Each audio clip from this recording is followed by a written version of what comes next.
शांति। आज 16 फरवरी 2022 के बाबा के अनमोल मधुर महावाक्य सुनेंगे। और आज की मुरली है, अब घर चलना है। बाबा कहे, बाबा दूर देश का मुसाफिर हम बच्चों को लेने के लिए आए हैं और साथ साथ हम बच्चों की दिल व जान सिक व प्रेम से सेवा करते हैं। यही कहते, बच्चे अब ये ड्रामा पूरा हुआ है, अब घर चलना है। लेकिन कैसे जाना है? तो बाबा कहे, तुम बच्चों को कर्मातीत अवस्था को प्राप्त करके घर चलना है। कर्मातीत अवस्था अभी नहीं बनती है, लेकिन जैसे ही अंतिम समय आएगा तो हर बच्चे की कर्मातीत अवस्था हो जाएगी, अर्थात आत्मा पावन हो जाएगी और पावन तत्वों का शरीर तभी वो प्राप्त कर सकेंगे। जब तक ये पतित तत्वों का शरीर है, तब तक बाबा कहे कर्मातीत नहीं बन सकते हैं। इसीलिए कर्मातीत स्थिति अंत में बनती है। तो सुनते हैं बाबा के मधुर महावाक्य। ओम शांति। मीठे बच्चे, संगम युग पर बाप आए हैं तुम बच्चों की दिल व जान से सेवा करने। अभी यह ड्रामा पूरा होता है, तुम सबको वापस घर चलना है। प्रश्न है आज की मुरली से, अभी तुम बच्चों की कर्मातीत अवस्था हो नहीं सकती, अंत में ही होगी। क्यों? उत्तर है, क्योंकि तुम आत्मा जब कर्मातीत बनो तो तुम्हें पावन तत्वों का बना हुआ शरीर चाहिए। अभी तो ये 5 तत्व पतित है। जब तत्व पावन बने तब कर्मातीत अवस्था हो। तुम बच्चे जब पूरे पावन बन जाएंगे तो यहां रह भी नहीं सकेंगे। पावन बने तो पावन दुनिया में पावन शरीर चाहिए। इसलिए तुम अभी हाफ कास्ट हो। अंत में तुम्हारा पूरा बुद्धि योग जम जाएगा, तुम पावन बन जाएंगे, तुम्हारे सब विकर्म विनाश हो जाएंगे और तुम्हारी कर्मातीत अवस्था हो जाएगी। आज की मुरली से पहले गीत बजा है, दूर देश का रहने वाला आया देश पर आए। ओम शांति। दूर के रहने वाले मुसाफिर, जिस मुसाफिर को सभी मनुष्य मात्र अथवा जीव आत्माएं याद करती है जरूर। वास्तव में सभी जीव आत्माएं मुसाफिर है। जैसे बाप को परमधाम से आना पड़ता है, वैसे तुम बच्चे भी परमधाम से आते हो। यह पाठ बजाने मुझे तो सारे कल्प में एक बार आना होता है। इस कारण मुझे कहते हैं री इनकारनेशन। तुम एक बार यहां आते हो, फिर यहां ही पुनर्जन्म लेते रहते हो। मैं एक ही बार बच्चों के पास बच्चों की दिल व जान सिक व प्रेम से सेवा करने आता हूं। कितना प्यार से बाबा बच्चों की सेवा करते हैं। बाप को तो सब बच्चे प्यारे हैं ना। ऐसा कोई बाप नहीं जिसको बच्चे प्यारे नहीं होंगे। दुनिया में भी बाबा कहे, ऐसा कोई बाप नहीं जिसको बच्चे प्यारे नहीं होंगे। बच्चों को ही बाप से वर्षा मिलता है। वह है हद का बाप, यह है बेहद का बाप। ये कोई नहीं जानता कि बाप कब आएगा। बाप कहते हैं, मीठे बच्चे, अब ड्रामा पूरा होता है, वापस चलना है। रास्ता कोई भी जानते ही नहीं, सिर्फ कह देते हैं वैकुंठवासी हुआ, पार निर्वाण गया। अभी तुम जानते हो बीच में कोई भी वापस जा नहीं सकता। जब सबका पार्ट पूरा हो तब बाप को आना पड़ता है। तुम जानते हो हम सब आत्माएं जब शरीर में हैं तो शरीर के नाते भाई बहन है। हर एक को अपना अपना पार्ट पूरा करना है। फिर सबको अपने अपने समय पर पार्ट रिपीट करना पड़ेगा। बाप को सभी याद करते हैं कि हे पतित पावन आओ, हे सीता के राम आओ। बाबा कहे सभी आत्माएं याद करती है, हे पतित पावन आओ, हे सीता के राम आओ। एक राम एक सीता के लिए थोड़ी आएगा, सभी सीताओं का एक राम है। सब बच्चे याद करते हैं, भक्ति करते हैं। यह ड्रामा 5000 वर्ष का है। बाप कहते हैं तुम अपने जन्मों को नहीं जानते हो, मैं जानता हूं। मनुष्य आत्माएं तो नहीं जानते हैं, बाप ही आकर के बताते हैं, क्योंकि वह जानते हैं लाखों वर्ष की बात तो कोई बता न सके। मुख्य पहली बात है कौन सी? बाबा कहे मुख्य पहली बात है कि गीता का भगवान कौन है। ड्रामा अनुसार भूले तब तो बाप आए, अगर भूलते ही नहीं थे तो बाप क्यों आते? तो बाबा के ड्रामा अनुसार भूले तब तो बाप आए। सिर्फ गीता पढ़ने से कुछ नहीं होता, बाप खुद ही आकर बच्चों को राजयोग सिखाते हैं। बाप कहते हैं यह नई नई बातें जो मैं तुमको सुनाता हूं वह सब प्राय लोप हो जाएगी, यह परंपरा नहीं चलती। और जो आते हैं उन्हों का ज्ञान तो अंत तक चलता है। जो भी धर्म स्थापक आते हैं उन्हों का ज्ञान तो अंत तक चलता है। एक दो को सुनाते आते हैं, यहां न सुनने वाले न सुनाने वाले रहेंगे, सब चले जाएंगे, इसीलिए प्राय लोप हो जाता है। तो बाबा कहे सब चले जाएंगे तो इसीलिए चल नहीं सकता है। वहां तो यह भी नहीं जानते कि हम 16 कला संपूर्ण है। स्वर्ग में तो ये भी नहीं जानते कि हम 16 कला संपूर्ण है। वह तो है ही प्रारब्ध। 16 कला से फिर 14 कला बनेंगे, ये पता रहे तो राजाई की खुशी ही चली जाए। बाप समझाते हैं ऊंचे से ऊंचा धर्म शास्त्र पहले होना चाहिए। देवी देवता धर्म स्थापन करने वाले को भूल गए हैं। जितनी गीता की महिमा है उनसे जास्ती ज्ञान सुनाने वाले की महिमा है, परमात्मा की महिमा है। और कोई धर्म स्थापन करने वाले को भगवान नहीं कहेंगे। भगवान तो एक ही निराकार है, बाकी सब है साकार। गाया भी हुआ है श्रीमद् भगवत गीता, वह सबका सदगति दाता है। इस समय सब तमो प्रधान कब्र दाखिल है, फिर बाबा आकर सबको जगाते हैं। यह पुरानी दुनिया तो खत्म हो जाने वाली है। कैसे खत्म होंगी?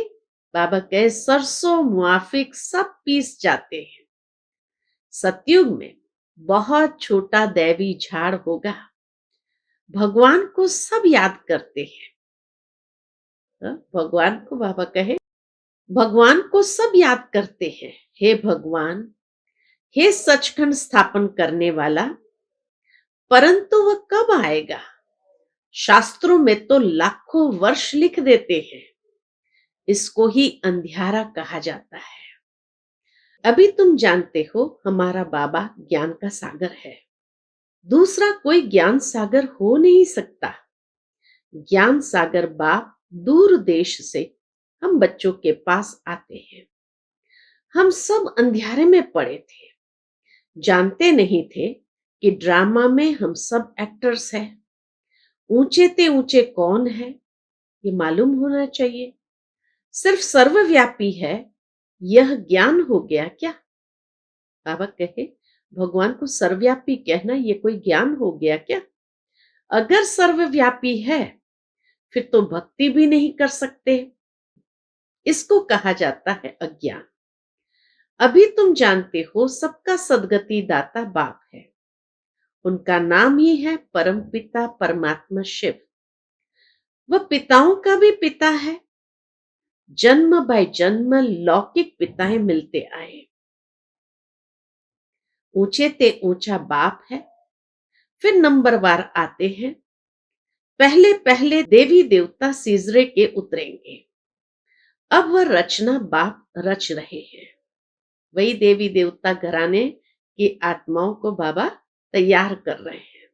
तो सबसे पहले परमधाम से देवी देवता सीजरे के उतरेंगे। अब वह रचना बाप रच रहे हैं। ब्रह्मा द्वारा ब्राह्मण कैसे रचे? प्रजापिता ब्रह्मा द्वारा एडॉप्ट करते हैं। बच्चे कहते हैं बाबा हम आपके ही थे, अब आपके ही है।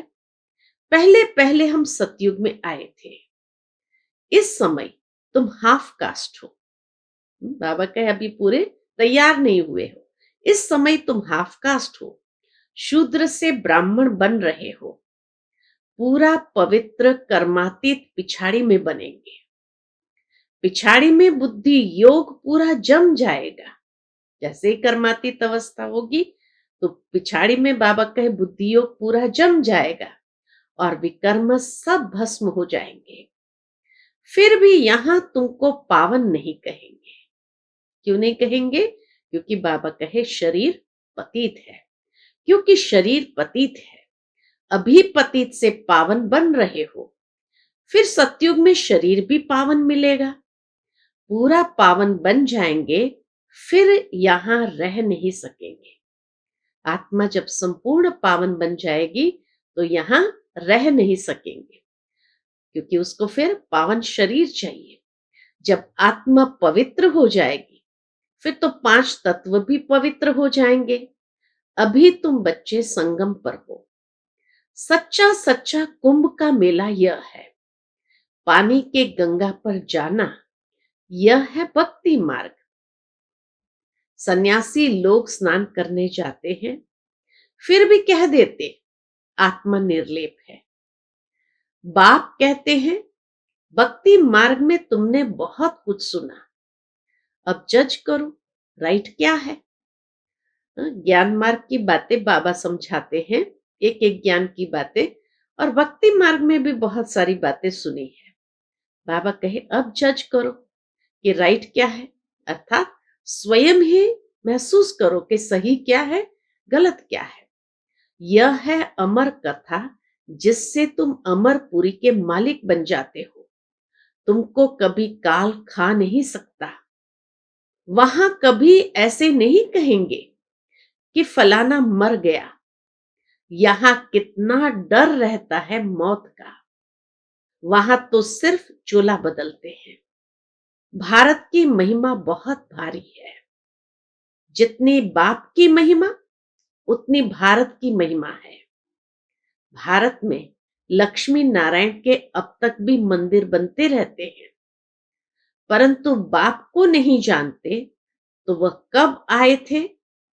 बरोबर सतयुग में देवी देवताएं थे।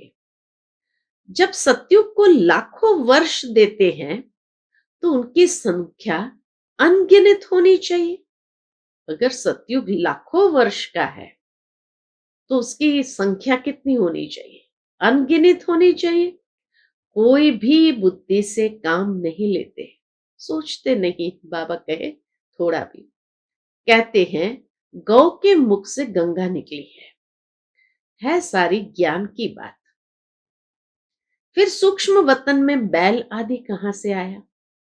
यह शास्त्र आधा कल्प से लेकर चलते ही आए हैं।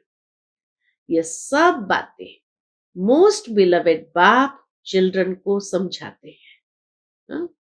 अति प्रिय बाप हमारा बच्चों को समझाते हैं। है तो सब मेरे बच्चे, दुनिया की सारी आत्माएं परमात्मा के बच्चे हैं, परंतु सारे बच्चों में तुम मोस्ट बिलवेड बनते हो। सबसे प्यारे कौन है? जो बाबा को पहचानते हैं। लक्ष्मी नारायण का पता नहीं कि कब राज्य करके गए। राधे कृष्ण का बर्थडे मनाते हैं। लक्ष्मी नारायण का कुछ पता नहीं। राम को त्रेता में दिखाते हैं, कृष्ण को द्वापर में। राधे कृष्ण है सतयुग के। यह सब तुम ही जानते हो कि वास्तव में राधे कृष्ण भी सतयुग के प्रिंस है। तो बाबा कहे, ये सब तुम ही जानते हो कि राधे कृष्ण भी सतयुग के प्रिंस है। सब धर्म कैसे रिपीट होंगे? फलाना धर्म स्थापक कब आएगा? वह समझते हैं धर्म स्थापन कर वापस चले जाते हैं। अरे तब फिर पालना कौन करेंगे? हर एक मनुष्य रचना रचते हैं, फिर पालना भी करते हैं, विनाश नहीं करते। हद की रचना करने वाला बाप अल्पकाल क्षण भंगुर सुख दे सकते हैं। कोई को बच्चा नहीं होगा तो कहेंगे हमारे कुल की वृद्धि कैसे होगी? बाप कहते हैं इस समय सब पतित भ्रष्टाचारी है। एक गीत है, कहते हैं ना, भारत का क्या हाल हो गया। वो एक गीत कवि प्रदीप जी का है कि देख तेरे संसार की हालत क्या हो गई भगवान। तो इसीलिए बाबा कहे गीत है, कहते भारत का क्या हाल हो गया है। फिर दूसरे गीत में है कि हमारा भारत सबसे ऊंचा है। क्या अभी ऊंचा है? जो महिमा गाई है भारत भूमि की, सोने की चिड़िया थी, तो बाबा कहे भारत की इतनी ऊंची महिमा क्या अभी ऊंचा है? नहीं, अब तो बिल्कुल ही पतित है। बाप कहते हैं बच्चे धीरज धरो, यह भी खेल है। अभी दुख के दिन पूरे होकर सुख के दिन आ रहे हैं। इस नरक को स्वर्ग बनाने परमधाम के रहने वाला बाप देश पराए आए हैं। बाबा कहे नरक को स्वर्ग बनाने वाला बाप परमधाम के रहने वाले देश पराए आए हैं। बाप कहते हैं मेरा यह जन्म स्थान है। भारत में ही आते हैं तो बाबा कहते हैं ये मेरा जन्म स्थान है। नहीं तो कोई बताए निराकार बाबा कहाँ आया, किस शरीर में आया, कब आया, क्या करने आया? कितने सारे सवाल बाबा ने पूछ लिए। हाँ, कि बताए कोई निराकार बाबा कहाँ आया, किस शरीर में आया, कब आया, क्या करने आया? कोई भी बता न सके। तुम बच्चे जानते हो परम पिता परमात्मा कैसे आकर पतितों को पावन बनाते हैं। बाप कहते बच्चे और कोई मेरे पास इलाज नहीं है। लाडले बच्चे, तुम मुझे ही पतित पावन कहते हो, सर्वशक्तिमान कहते हो। अब तुमको शक्ति चाहिए 5 विकारों पर जीत पाने के लिए। हिंसक लड़ाई की यहां बात नहीं, यह है गुप्त। सिर्फ मुझे याद करो, इसको कहा जाता है अजपा जाप। अभी सबकी वानप्रस्थ अवस्था है, सबको वापस जाना है, वह है शांति धाम। घर चलना है अभी तो सबको वापस शांति धाम जाना है। वहां से फिर ऑटोमेटिकली तुम सुखधाम में आ जाएंगे। शांति तो तुम्हारा स्वधर्म है। यूं तो इस रावण राज्य में शांति मिल नहीं सकती। बाकी थोड़े समय के लिए चाहते हो तो अशरीरी होकर बैठ जाओ। शांति तो सबको चाहिए। अगर 101 करोड़ भी शांति में बैठ जाए तो भी शांति हो न सके। हाँ, ये दुनिया है ही अशांति की। अगर बाबा कहे 101 करोड़ आत्माएं भी शांति में बैठ जाए तो भी शांति हो न सके। यह है ही अशांति की दुनिया। शांति के लिए कोई राय नहीं निकल सकती है। यह तो गॉड फादर की ही जवाबदारी है। तुम जानते हो देवी देवताओं का राज्य था जिसको वैकुंठ कहा जाता है। अब कलयुग का अंत दुख धाम है। वह है शांति धाम, स्वीट होम। स्वीट फादर भी वहां रहते हैं। वह है सुख धाम, यह है दुख धाम। बीच में और धर्म निकलते हैं, वृद्धि होती रहती है। उन्होंने तो कल्प की आयु लाखों वर्ष कह दी है। इसको कहा जाता है घोर अंधियारा। सतयुग है घोर सोजरा। मूल वतन में है अपार शांति। यहां हम पाठ बजाने आए हैं। बाप कहते हैं, हे आत्माएं सुनती हो। क्या कहते हैं बाबा? हे आत्माएं सुनती हो। अपने कान रूपी ऑर्गन से तुमको याद है यह ड्रामा का चक्र कैसे फिरता है? तुम इस समय त्रिकालदर्शी हो। तुम ब्राह्मणों के सिवाय कोई त्रिकालदर्शी नहीं है। ऋषि मुनि कहते थे हम ईश्वर को नहीं जानते हैं, नास्तिक है। अब तुम आस्तिक बने हो। बाप और सृष्टि चक्र के आदि मध्य अंत को जानते हो। तुमको तीनों लोकों की नॉलेज मिलती है। सिवाय तुम्हारे कोई को भी यह नॉलेज नहीं है। लक्ष्मी नारायण को न त्रिलोकीनाथ न त्रिकालदर्शी कहेंगे। लक्ष्मी नारायण को तो कुछ भी पता नहीं। त्रिलोकीनाथ मनुष्य नहीं हो सकते हैं। तुम तीनों लोकों और तीनों कालों को जानने वाले हो। लक्ष्मी नारायण को भी त्रिलोकी का ज्ञान नहीं है। विष्णु को स्वदर्शन चक्रधारी दिखाते हैं। अब विष्णु के दो रूप है, लक्ष्मी नारायण। राधे कृष्ण ही लक्ष्मी नारायण बनते हैं। तभी तो लोग भक्ति में भी गाते हैं, श्री कृष्ण गोविंद हरे मुरारी, हे नाथ नारायण नम वासुदेव। माना बचपन में जिसको श्री कृष्ण कहा, थोड़ा बड़ा हुआ तो ग्वाल बाल कहा। वही जब रास लीला रचाते तो हरे मुरारी कहा, और जब राज गद्दी पर बैठते हैं तो उसको नाथ नारायण कहते हैं। तो इसीलिए ये भक्ति का गायन है कि एक ही जन्म की अलग अलग अवस्था बताई। बचपन में श्री कृष्ण, फिर गोविंद जब ग्वाल बाल बने, फिर हरे मुरारी जब रासलीला रचाई, और जब राजगद्दी पर बैठे तो नाथ नारायण। तो इसीलिए बाबा कहे राधे कृष्ण ही लक्ष्मी नारायण बनते हैं। इस समय कितने अच्छे यादगार मंदिर बनाए हैं, परंतु इनकी बायोग्राफी को तो जानना चाहिए। ऊंचे ते ऊंचा भगवन एक है। ऊंचे ते ऊंचा भगवान एक है, उनका नाम है शिव। रुद्र भी कहते हैं। यह है रुद्र ज्ञान यज्ञ। कृष्ण ज्ञान यज्ञ होता ही नहीं। कृष्ण तो सतयुग का प्रिंस है, वह क्या यज्ञ रचेंगे? रुद्र यज्ञ से विनाश ज्वाला प्रज्वलित होती है। सतयुग में यज्ञ रचने की दरकार नहीं है। इस ज्ञान यज्ञ के सिवाय बाकी सब है मटीरियल यज्ञ।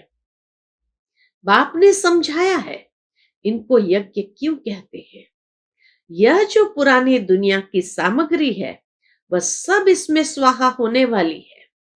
इसलिए कहा जाता है परम पिता परमात्मा ने यज्ञ रचा है, जिससे मनुष्य देवता बनते हैं। देवताओं के पैर पुरानी दुनिया में नहीं आते हैं। तुमको तो बाप ने सब कुछ साक्षात्कार करा दिया है। अच्छा, मीठे मीठे सिकिलते बच्चों प्रति माता पिता बाप दादा का याद प्यार और गुड मॉर्निंग। रूहानी बाप की रूहानी बच्चों को नमस्ते। हम सब रूहानी बच्चों की रूहानी माता पिता बाप दादा को याद प्यार गुड मॉर्निंग और नमस्ते नमस्ते। शुक्रिया बाबा, शुक्रिया। आज की मुरली से धारणा के लिए मुख्य सार है। पहली पॉइंट, अपने शांत स्वधर्म में सदा रहना है। यह वानप्रस्थ अवस्था है, वापस घर जाना है, इसलिए बाप की याद अजपाजाप चलती रहे। दूसरी पॉइंट, कर्मातीत बनने के लिए संपूर्ण पावन बनना है। जो भी विकर्मों का बोझ है उसे याद की यात्रा में रहकर उतार देना है। याद की शक्ति से विकारों पर जीत पानी है। बाबा के याद की शक्ति से विकारों पर जीत पानी है।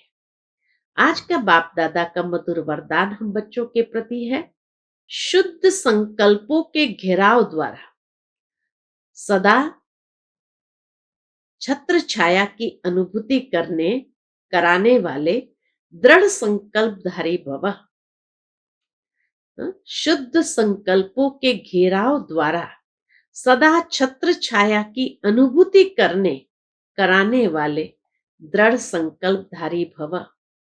आपका एक शुद्ध व श्रेष्ठ शक्तिशाली संकल्प बहुत कमाल कर सकता है। शुद्ध संकल्पों का बंधन व घेराव, शुद्ध संकल्पों का बंधन व घेराव कमजोर आत्माओं के लिए छत्र छाया बन सेफ्टी का साधन व किला बन जाता है।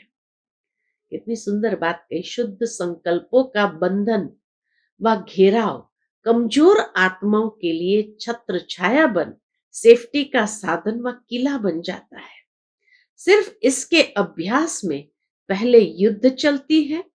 व्यर्थ संकल्प शुद्ध संकल्पों को कट करते हैं, लेकिन यदि दृढ़ संकल्प करो तो आपका साथी स्वयं बाप है। विजय का तिलक सदा है ही। सिर्फ इसको इमर्ज करो तो व्यर्थ स्वतः मर्ज हो जाएगा। आज का स्लोगन है, फरिश्ते स्वरूप का साक्षात्कार कराने के लिए शरीर से डिटैच रहने का अभ्यास करो। फरिश्ते स्वरूप का साक्षात्कार कराने के लिए शरीर से डिटैच रहने का अभ्यास करो। ओम शांति।